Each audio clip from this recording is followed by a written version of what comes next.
Everyone, I'm Suramya Suresh, a volunteer at Shivi Forensics.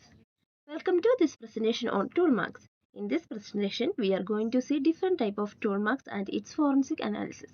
Forensic tool mark analysis is the scientific study of marks or impression left by tools on surface. Tool mark analysis helps forensic experts identify which tool was used at a crime scene by studying the marks or impression left behind. Every tool has unique microscopic features, and these features get transferred to surface during a crime. This makes tool mark powerful evidence in court. What is a tool? A tool is any handheld device or instrument used to perform a task. Tool makes work easier, faster, and more efficient. For example, a hammer, screwdriver, or axe. Tool mark is a mark or any impression left by a possible contact occurs between the tool and an object. These marks help investigators determine what type of tool was used. Depending on various factors, tool marks are divided into four. Let's look at each one in detail. First one is compression marks. It is also known as indentation or impressed marks. Compression marks are created when a hard tool presses into a softer surface with strong pressure. It forms a mirror image of the tool. Imperfections on the tool get transferred to the surface. It's a negative impression of the tool. Example, firing pin impression on a bullet, hammer marks, axe indentation marks. Second one is sliding marks.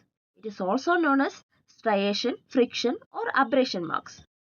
It occurs when a tool moves across a surface with pressure. The tool mark pattern depends on the irregularities of the tool's working surface. The tools like screwdrivers, crowbars, pillars, wrenches, etc. can create sliding marks. Third one is cutting marks. Cutting marks are combination of compression and sliding marks. Let's see how they form. The tool first indents the material. Then it slides over the cut surface, leaving striations. Common example is scissors cutting through a material. Fourth one is repetitive marks, also called multi-stroke marks. These are created when a tool strikes the surface multiple times. These marks appear as repeated lines or cuts, closely spaced marks. Examples, saw marks and drill marks. They help identify the type of saw or tool used. Factors affecting tool mark.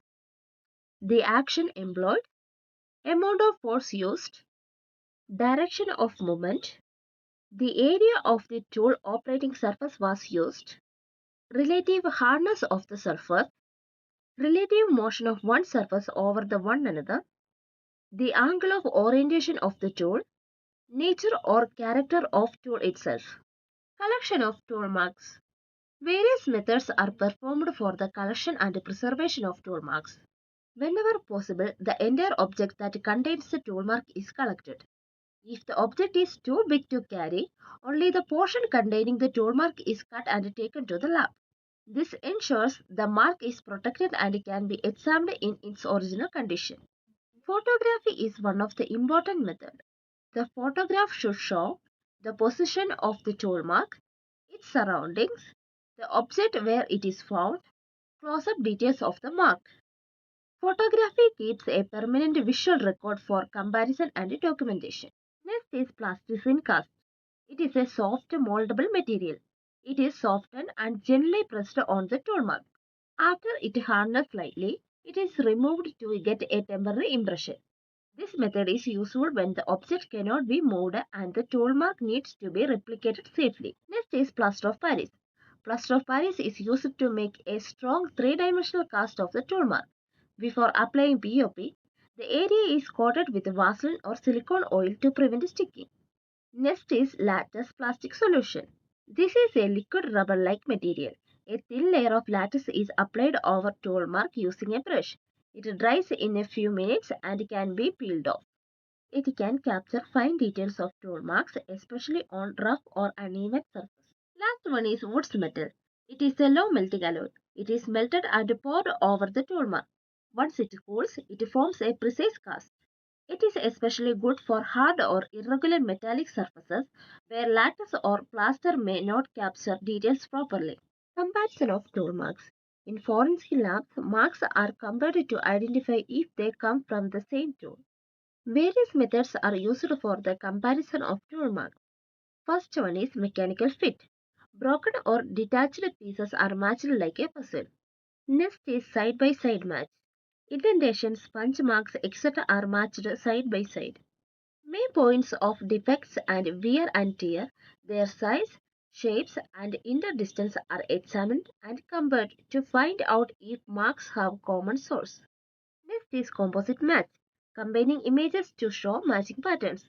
Next is trigraph, a specialized instrument that scans surface patterns and creates graphs to compare striation in high detail. Last one is superimposition. It can be used for the indentation, scrap, punch, and print marks. Let's move to the conclusion. Toolmark analysis is a powerful forensic method. It helps identify the tool used in a crime, link a suspect to crime scene, reconstruct events, provide strong physical evidence in court. Every tool leaves unique microscopic signatures, and these signatures can solve crimes. Thank you for watching. If you found this helpful, don't forget to like, share, and subscribe for more forensic science content.